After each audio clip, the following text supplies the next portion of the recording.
What's up with it, everybody? Episode 16, Lowriding with Lloyd. I'm out here very excited with this guest, Mike Miller. A lot of you guys might know him, might not know him. It's hard to know the guy behind the camera.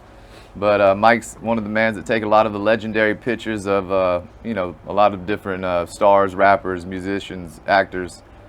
So glad to have you here, Mike, man. I was stoked that you came on. Right for sure, on, Lloyd. man. I know it's hard to make it, but hell no, it's easy. I'm actually going to film where I photographed that Warren G's first cover. Oh, yeah, over here today? Yep, I'm going to go down there and just do a little segment on something I'm working on. Are you really? So it's easy to put, kill two birds with one stone. You've done a lot of Long Beach rappers? Fuck yeah. Musicians. Oh, yeah. Favorite experiences you got any with the Long Beach guys? Oh, man. Any cool stories? Daz was funny. Daz is cool. He's funny as fuck. I've done 2 covers for him. There's always a story. He was on death row when I Hey! Oh, hang on. Just lighting the doobie, man. It's all good. No shit. We'll put it out. Nah, they come down here all the time. They're pretty cool. They'll see me smoke. I mean, they come look at my cars. I'm blazing weed. The cops will come. I don't stop what I'm doing. I mean, I just keep doing Long it. Beach is a friendly city, right? They have, dispensaries all over the place. Yeah. Okay. You can go right down the street. There's dispensaries everywhere around here. Oh, so really? back to Daz. Yeah, Daz is cool. That new Lowrider song you just came out. Did you hear it? Dude, I think I shot the cover for that. Oh, did you really? I think Man, he produced this one track on Snoop. What Snoop did, "Oops Upside Your Head." Uh-huh. I think he produced that track I just heard recently. I was like, that's one on my playlist. That shit right there. Damn. So Nate Dogg. Snoop Upside Your Head. Yeah. Snoop Upside Your Head. That was a dope track. So Nate Dogg's son, I saw that he's coming out and doing some stuff. I work with Inhale. I tried to hook up and comers and people that look out and I gave him a photo shoot downtown LA. So he was cool. We met. Nate Dogg, I shot his first cover for Indo Smoke. Yeah. And Warren G 213. Yeah. Right. It was on Poetic Justice soundtrack. Do I look at the camera? You look at whatever. It's fine. Cool. It don't matter. We just freestyle, man. He does all the editing, so it's all good. Yeah. So Nate Dogg and I did a little Half Dead up there on the hill.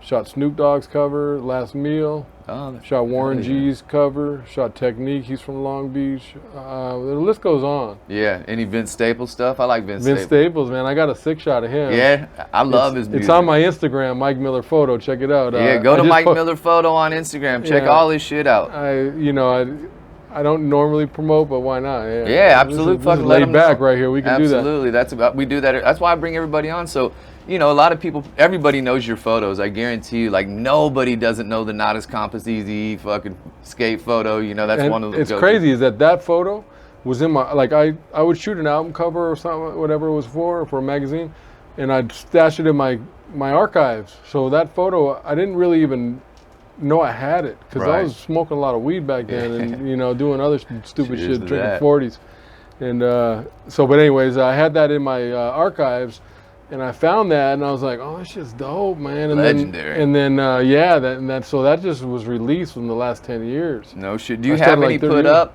Do you have anything put up that you haven't released and only you know about? Any hidden gems? Always something. Yeah. Sometimes I made a book back in 2012, and I revisited all my archives. So I've carried around these bins, and I got stacks of negatives because it was all film back then, and it's a lot of it was a lot of stuff to go through. So that I went through for that book, and then I revisited it again, and then I found a bunch of new shit. And that because I shoot 50 rolls of film every time I picked up the camera back then. That's got to be 20 awesome. to 50 rolls. Just going through treasures. Yeah, it really is. Insane. It's archival, and it's in the Smithsonian now, and it's in museums, and it's just it's actually my wife was going, this shit should be in museums 12 years ago, and then right then Chimo Do started getting in museums, and I've been put in museums, but it's been a struggle to get my name out there, not a struggle, but it's just I have to promote now. Before I was behind the camera and just was quiet and mellow. And yeah, that's the thing, because people don't know the guy behind the camera. They know all the actors in the movie, but they don't know the man that made the magic really happen. It's crazy. But yeah, I was stoked to meet you. When I've known some of your photos, a lot of them I didn't even know. Once I followed you, I realized. I saw all the ones you took, but that you posted. But yeah, I didn't realize you had so many legendary photos. Yeah. I just, like I said, I shot it, put it away, and I moved on to the next, and that's what I do today too. I have a bunch of shoots. I have a shoot tomorrow. I got a shoot next week. I'm going to New York on the 8th. You know, so like, you know, you just stay busy and you stay out of the like, you know, it's, yeah, I've shot a lot of people, and it's like, especially the West Coast. Yeah. But, you know, I got flown to New York, and I was, you know, I photographed, you know, I've been blessed, man. Yeah, no, you live the know, life. I mean, I see you I'm hanging out with all, and you know, it doesn't matter just because people are stars, you know, like people are people, but you got to meet a bunch of legendary people. For what sure. is really cool about it. It's almost like you have the eye. I almost feel like you didn't make it until you've taken their photo almost. You know what I mean? Oh, Because shit, I mean, man. it's really like That's that. a dope compliment, but that's not exactly, you know, there's a lot of photographers. There's a lot of photographers. There is. There's a back lot then. of good ones. I There's have a lot some of favorites. good ones. There's a lot of great ones, you Yeah. know, and I just Your kind of. top, you have top 3 that you'd like to mention, that your personal 3 favorites of different photographers? Well, you know, I'll tell you, the people that influenced me was like Craig Stesix from Venice. He did Yeah. he did some cool shit like with some cholos and some lowrides, usually original. And this guy, Robert Yeager. Mm-hmm. And then that's as far as street go. And Morton Miller. Uh-huh. Is that, I think? I don't know. It's Morton. I'm pretty sure that's his name. I'm really bad with names. I'm forgetting people as soon as I meet them these days. I'm getting older, excuse me. Me too. But then there's like some people that influenced me early on, like Paolo Roversi and Javier von Honrath. They're an Italian and a Spanish photographer. That's what got me started. Right. Like Peter Lindbergh. Like these are like, it's just a different type of. Eclectic collection of different It's more photographers. fashion. That's what I started in, like shooting fashion stuff. Oh, really? That's where it came That's from? how it all started. And so I can the kinda see music that. industry like kind of picked up on me when I came back from Europe. I did a lot of stuff, and I started painting houses, and I had an opportunity to shoot in Europe. Yeah. And so Never been there. it was fucking an amazing experience. But I was a painter growing up, Uh-huh. so I started painting houses in Paris Right. Wow. and in That's Barcelona random. and shit. So, and then I started shooting models, and to try and get like a portfolio together. I got a portfolio together. A year later, an agency out here owned by Herb Ritz, the famous fashion photographer, put me on. That's hope. So like my first jobs are like Stan Getz and Herb Albert album covers. Yeah. Like with those guys, and that was Was pretty right awesome. place, right time? How'd that happen? I just, I came back with a portfolio, and I had a different look. I was doing this cross process, and I did a lot of different chemical baths with black and white. I was just trying to be a little different that I learned overseas. And if I didn't go overseas, I wouldn't have got it. You do have something about your photos that's different than everybody else. It might be, when you say the fashion part, I kind of can see that, because you're really good at capturing like the whole essence and vibe of the outfit and the feel. Like, it's really cool to have that. It's just the magic I eye. just go. You put a camera in my hand, and I'm a different person. I'm a little more introverted, and I get down to business. And like when I shoot an album cover, which is like my main thing, is like shooting covers. I'm really like a workhorse, and I just shoot. So like when I do an album cover, going back to what we were talking about earlier, I put it away in storage. Yeah. And then I'm like, go back to it, and like my wife is the editor on on like all my jobs, so Teamwork, that's dope. so she'll see it. She'll look at my shit, and then 5 years later she'll look at it again and pick the same images, without knowing it, and got I'm like, that oh, because we tag them, and I'm like, oh yeah, hey kitty. Yeah, that's meow. Yeah, that's good teamwork. I tell everybody, man, like if you have somebody that's your significant other, you invest in them, and you guys teamwork together, because nobody's gonna help you like the person that's building with you. You Yeah, know? that's for sure. So out of all your photos, would you have a top 3 that like went huge? Any memorable ones that you can say? Well,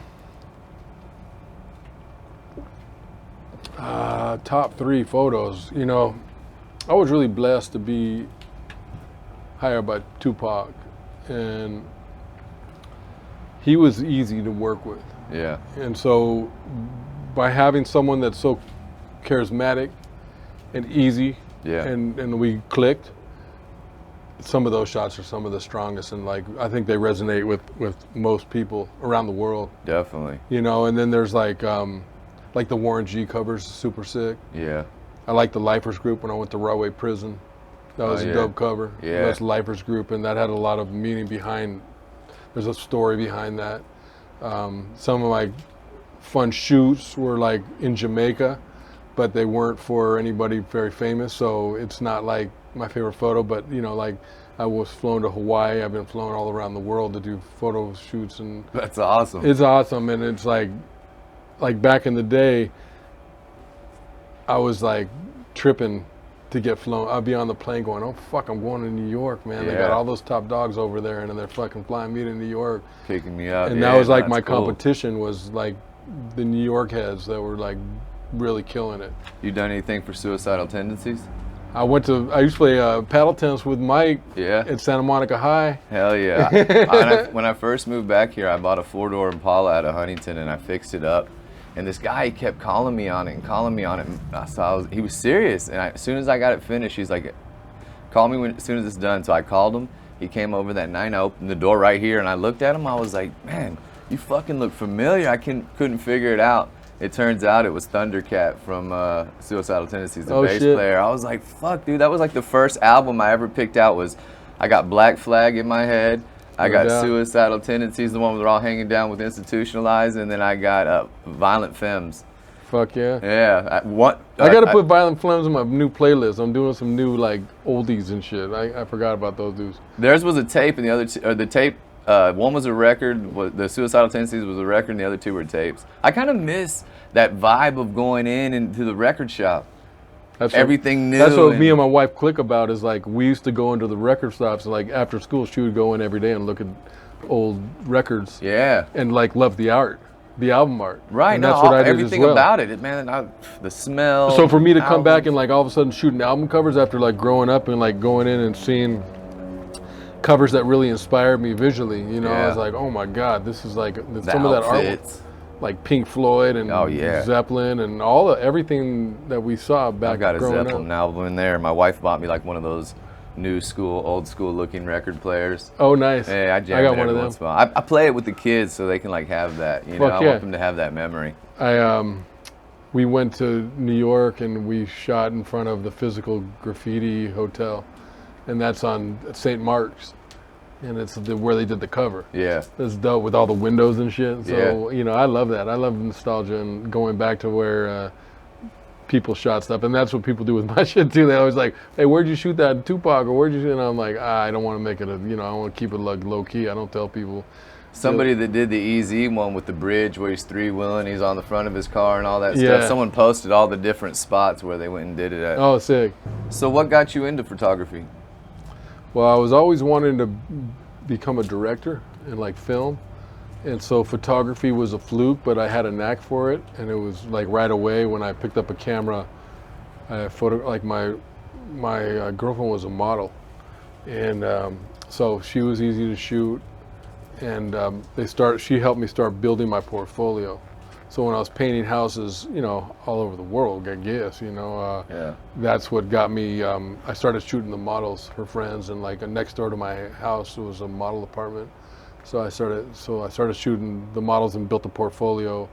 And like right away, my images were strong and good enough to put into a portfolio, my personal portfolio. And there's actually a shot on my Instagram of this old dude in London. This white hair, he looked like Einstein. I took one frame. Yeah. And it was like my first roll of film. And it's on my Instagram. It's probably like 10, 15 down. I've probably seen it. Yeah, it's like, and I still love it. He has a suit jacket on, maybe? I don't know. He has newspapers. He's on the street. I'll have to look it up. It's a real weird, I'll show you real quick. Anyways, yeah, that's what got me into that. And then I started like working with like this supermodel named Linda Evangelista gave me a camera that Peter Lindbergh used. Yeah, I know who that is. Yeah, and Peter Lindbergh was a huge like Vogue fashion cover photographer. So I took note from him. He did a lot of pushing film, and I did a lot of that and like real grainy shit, and that was pretty cool. And then I went to Barcelona because I started getting paid on my tests. Yeah. So I went to Barcelona and I started shooting, building my portfolio for the first year, and then. But before that, you know, honestly, I started shooting skating back in the 70s. Yeah. With my cousin had like Alba's half pipe in his backyard. Fuck yeah. And they used to all come down there and skate, and I don't have any of that film. It was my uncle's camera, and I just didn't really, you know, I didn't think much of it. Yeah, I wonder what happened to all those pictures, all the film. Oh my God, right? I bet there's some good ones. You got any J-Boy and fucking all those. God, Albie used to that'd be date my so cousin, sick. and then all the girls. Yeah, that's dope. Some great memories. So at all the places you. Oh yeah, I remember that picture. Is it? He's just a regular dude. One frame, he kind of looked at him. He's in London Yeah. on the street, just a regular dude, and Resembles that one actor. He has hair like that. I have to look him up and find out what he plays. What he Einstein. plays in. No, I mean he kind of resembles him too. But there's an actor. I think he might even have played Einstein. I'll have to look him up. that'd be crazy. Yeah, but yeah, he resembles him. That's how I thought it was.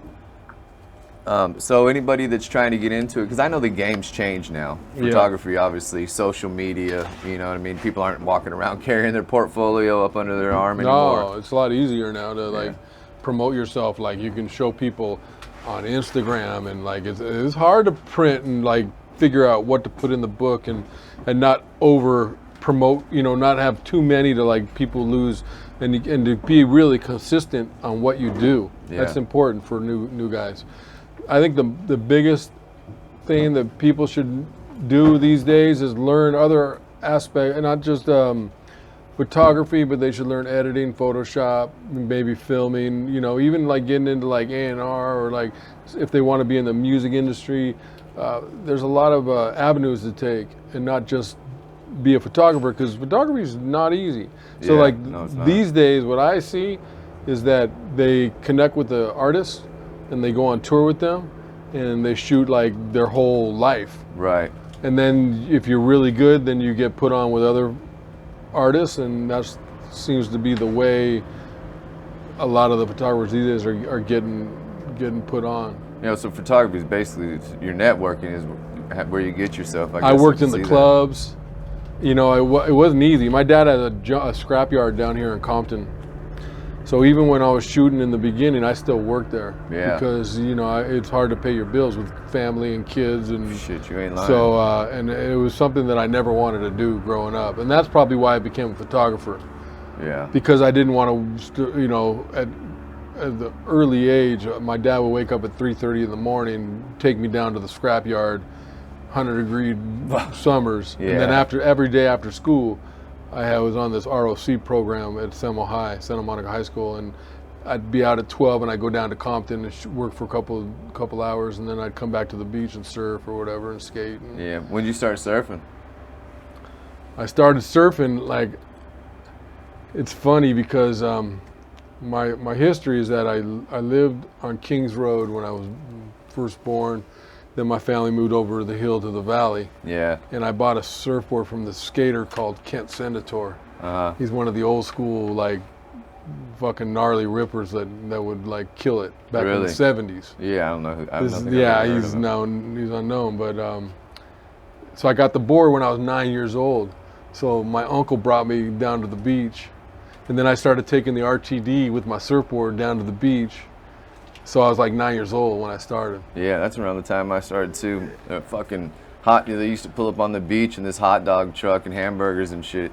He'd sell them right out of the truck, and he had a surfboard out front one time. And my dad, dude, he always would wear like a big gold chain and a fucking Speedo on the beach. I Oh, swear to God, not God, the dude, Speedo. long hair. He'd fucking stroll Is down he there from and bought me Europe? my board. Fuck no, motherfucker was from like I don't even know where he was born. I think he was born in fuck. But- Actually, I don't know where he was born. But you guys traveled a lot. No, not really. We started off in. Wasn't he in the army or something like that? Nah, Oh, fuck no. Oh, no. My daddy like ran dirt and stuff like that. He wasn't Okay. like anything special. And he took off when we were 14, but he just moved us around. We lived in Chino, and then I was actually born in Kansas City, Missouri, on vacation at my grandma or my aunt's house, and then we came back. I guess we lived in Oregon for a little bit. Then we went to Florida, Texas, back to Florida, back to Texas, then to Georgia. Like we moved a lot Sounds in like those my areas. life, dude, but not so much state to state, but it was The last time we moved to Texas, he stayed there. I was 14, and then I never saw him again. no shit. And then when I was in prison, I was getting in trouble, and he wrote me. I guess my sister talked to him, and he wrote me out of the blue. I was like, what the fuck? And he was like, yeah, if you stay out of trouble, you know what I mean, I'll send you money or whatever. Because I was doing a 6 non-ag, and I was already like 4 years into the non-aggravated sentence. Because I was just, I mean, I don't know. Anyways, long story. But yeah, I got in trouble a lot. So anyhow, he started writing me. And then when I got out of prison, I got off parole, I drove over there. We hung out for like 4 hours. And then I went and saw my grandma. A few months later, he killed himself. Oh.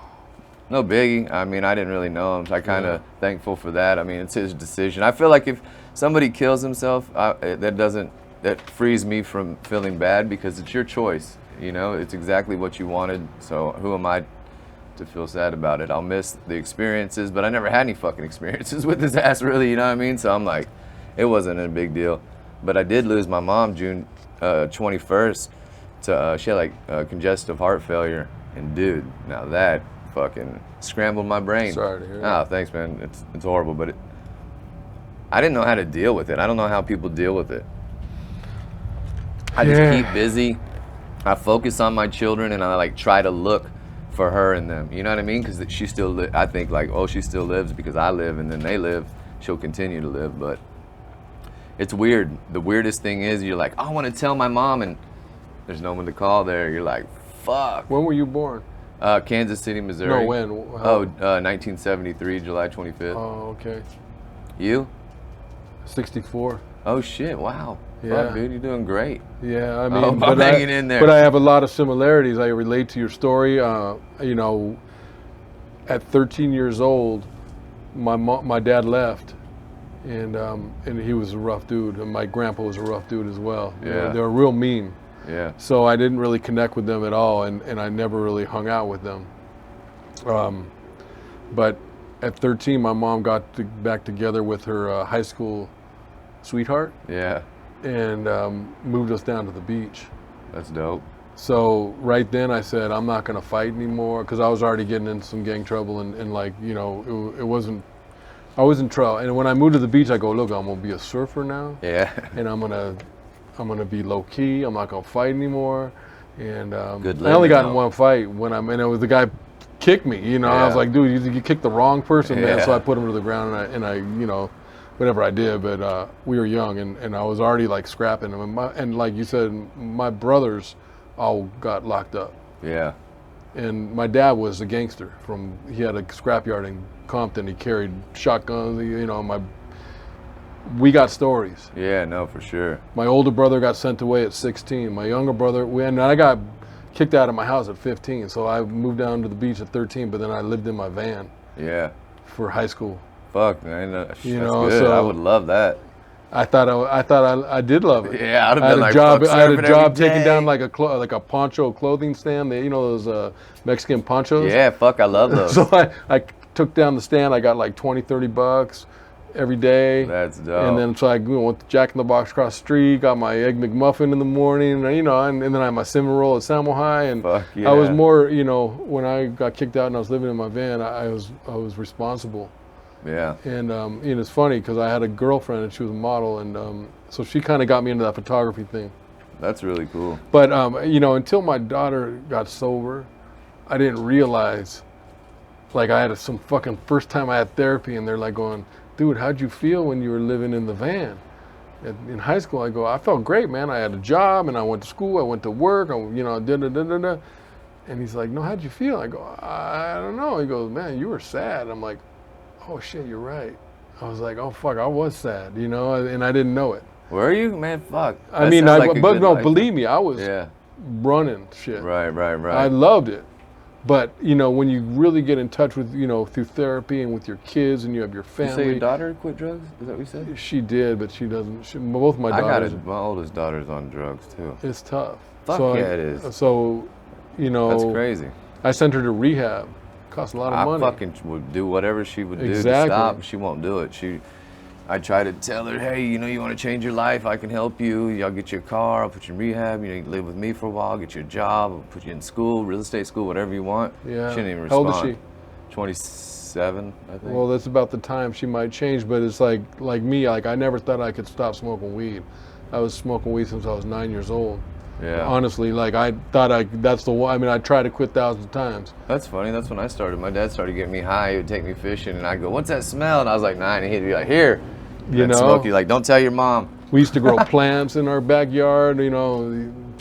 That's funny. My dad had like a sack of mushrooms in the freezer, and like thought we didn't know, and you know, weed and you know, whatever. That's another story. But yeah, no, totally. But so did you start doing photography when you were in the van, or was it later on? the van, I was like, that'd have been perfect, trying to living at the fucking fucking graduate beach. high school. That's what Yeah. I was doing. You know, I didn't know what I was doing. I didn't know, you know, and I really didn't know what I was up to. But I did happen to, like, since I was a skater, Yeah. it's a really funny story. I got a job with Police Academy.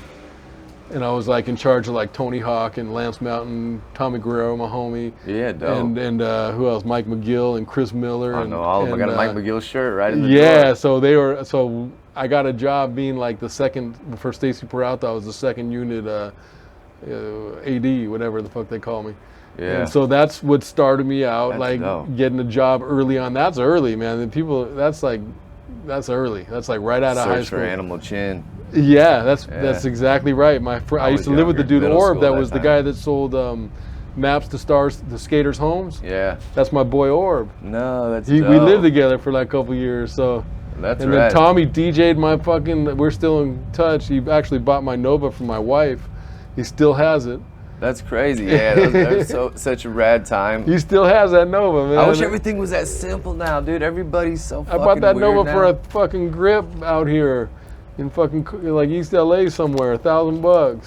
I'd love to go back to the 80s. Now, just for a little bit. your beautiful fucking Tupac ride 300K, and I see cars for 195, and I've got. let's go check that fucker out. I've got it for sale for $275, but Damn, fuck, that's dude. a steal, bro. Because it's. I don't like, think it's one of a anybody's gonna kind. ever give it to me. Yeah, I mean, there's a lot of 61s, but you're not gonna have the one related Nah, to Tupac, this is you a know. beauty, So, man. I mean, fuck, the car he got shot in, they want like $2 million for, and it's a BMW. I'd rather have this if I But was I rich. hope they don't sell it, because that's rude. Yeah. You know, I don't know. I think that car should have just been given back to whoever it was. Fuck that car. Or his family. Yeah, it's Actually, that's a he's got bad. it. I don't like to remember for bad experience. I like to. That's why I like that this is from the video, because it has a good experience to it.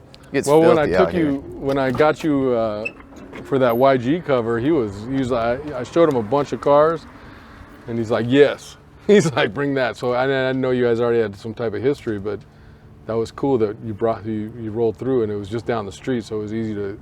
He's actually got some of these. He's got Yeah. a couple cars himself. So Oh, I one of my know. buddy went over to his house, and my hydraulic guy Roger, he went over there and did some repairs to it. How do I look, man? Do I fit? You'll fit. All you gotta do is drop the top. West Coast.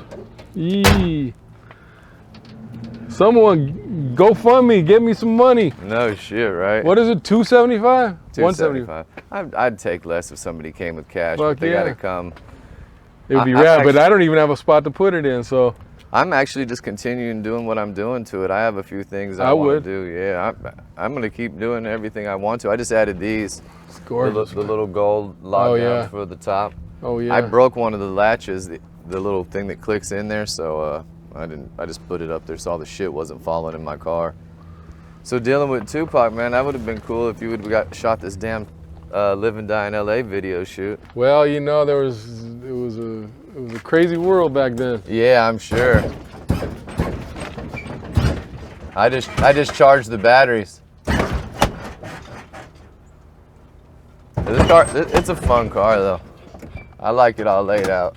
You see my mini Tupac? Yeah. Got my stuffed one in there. I used to have a little tiny bottle of Hennessy for him, but I got cold one night and drank it. Oh man. I don't even drink. I'm like, fuck it, here it goes. I'm gonna take this thing. Man, he was like I gotta say, like, he was my favorite, artist to work with, just because of how easygoing he was. Yeah, And he knew when shit got a little like hot on the streets, he knew to book. yeah. He also got a little buck wild on a couple moments, but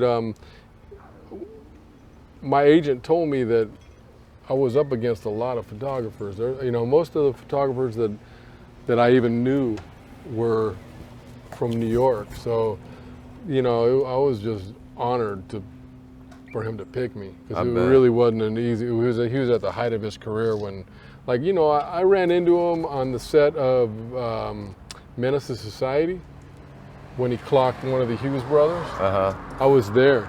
Oh yeah, wasn't he supposed to be in there or something? I forget there was. He's like supposed some to be in there and blah blah blah. So I was there, and then I was on down on Santa Fe on a video, and So we got a little rapport, but you know, these guys, these artists, they're really cool. They're down to earth. They're real. One-on-one is awesome, but they got a lot of fans, and their egos are like, not egos, but their energy is just like overwhelmingly like, it's like you can't really.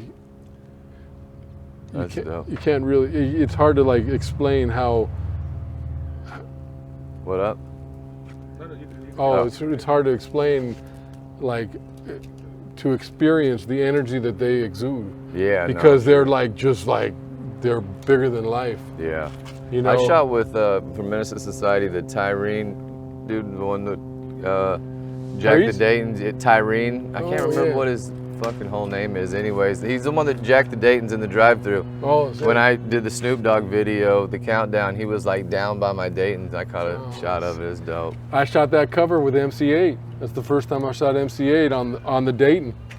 Oh, really? On the Menace Society soundtrack. Hell yeah. MC8 did that bang on a video right here on my porch. No shit. I swear to God. Yeah, this car, when I first got it, my old 63. He's cool as fuck. Yeah, he was really cool. Okay, we're going to ask the last question, and we're going to do the 5 words. Okay. The last question is, what impact do you want to make with your photography? Okay.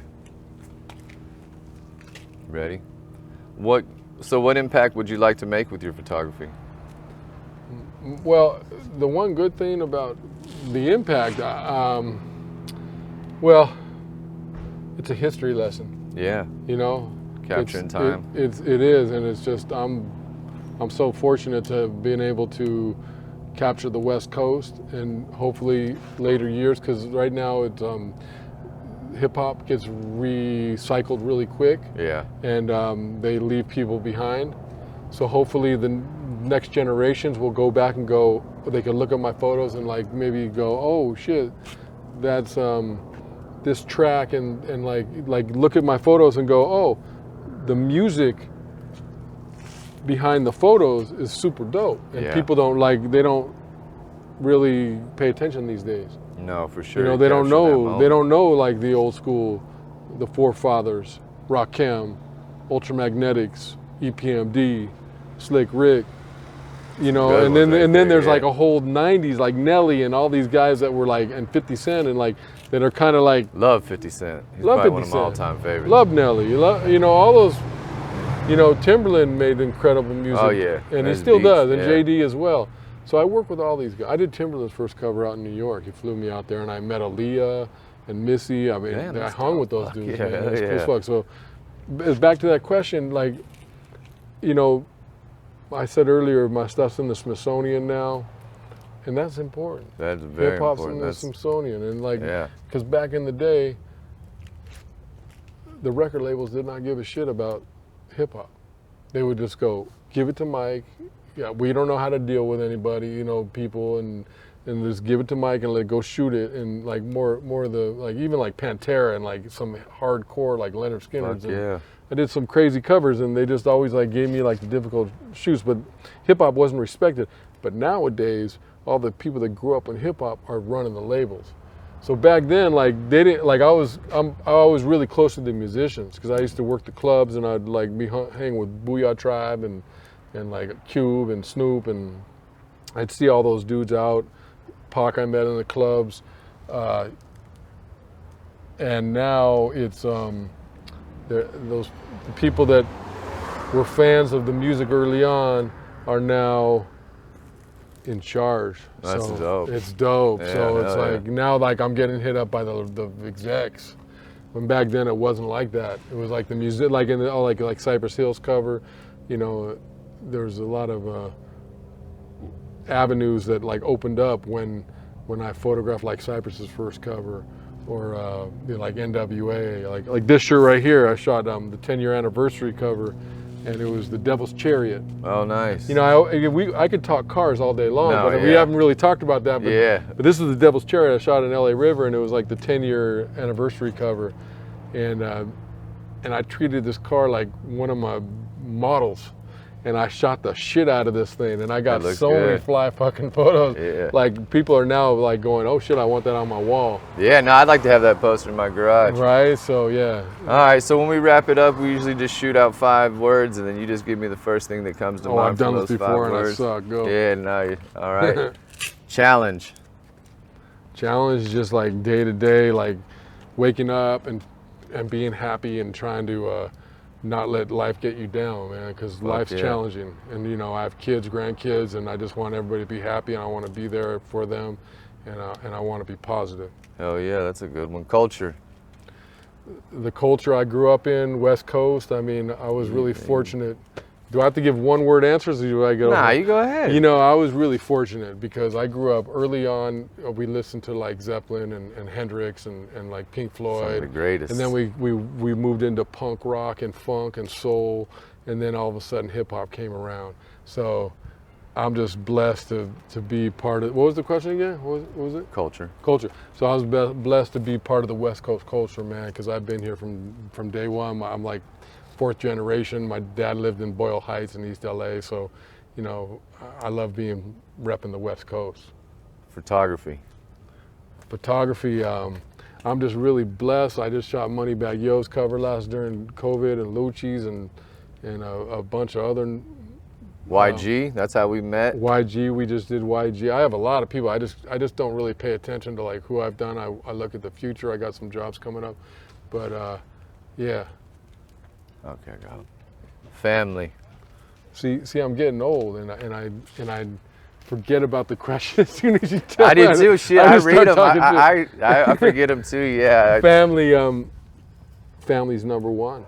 You know, we got to look out for our family, and that extends out to like West Coast and people that work with me. They're all part of my family, and I just I want to do the right thing. I don't want to ever like act a fool, which I can because I'm a high-strung person at times. And happiness. Yeah, happiness. Happiness being the last one. Happiness. That's what the family goes with for me. Well, it's That all makes me family. happy. Yeah, happiness is staying busy, not worrying about like paying rent, mortgage, whatever it is, you know, and taking care of everybody. Well, that's the ending horn right there. Yeah. They just said that's That's it. sounding us off. Family. I love my family. Yeah, no, family's everything. That's why I do everything. I don't even give a shit about myself. I just want them to have it all. And I'm blessed because I got grandkids, and I can have a bad day really easy. You know, I can Yeah. get it. You know, it's tough, man. There's like people that cancel last minute, and like it's just like I hate that. it gets Oh, really it's the worst. frustrating. Yeah. But I can go see my grandkids and just be like immediate mood change right there. Yeah, no, that's big time. Yeah.